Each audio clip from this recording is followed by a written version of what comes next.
Menteri Keuangan atau Menko Sri Mulyani menanggapi terkait isu dirinya yang siap mundur dari Kabinet Indonesia Maju pada Jumat 19 Januari 2024 hari ini. Seusai rapat intern di Istana Kepresidenan Jakarta, Sri Mulyani mengatakan dirinya masih bekerja.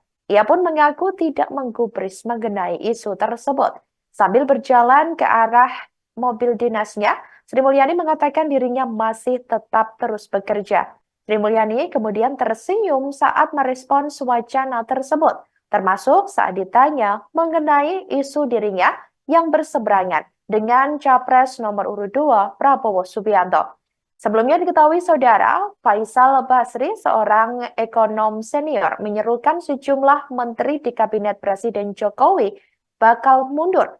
Seruan Faisal itu tak terlepas dari kekecewaan terhadap kebijakan pemerintah Jokowi, di mana ia menganggap Jokowi berpihak pada pasangan calon nomor urut 2, Prabowo Subianto dan Gibran Rakabuming Raka pada Pilpres 2024.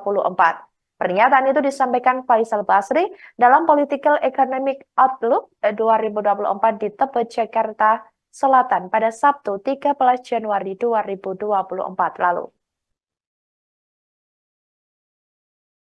Bisa mundurin Bu. Ada isu nih Bu, aku mau maju. Kabinet. Mana Bu isunya Bu?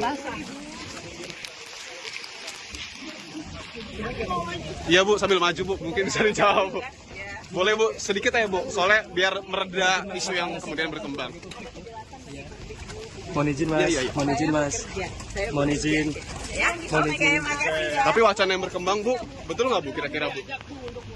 Ada perselisihan sama Pak Prabowo Bu? Ada perselisihan sama Pak Prabowo betul Bu? Sedikit aja Bu Hani.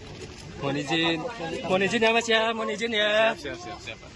Download Tribun X sekarang, menghadirkan lokal menjadi Indonesia.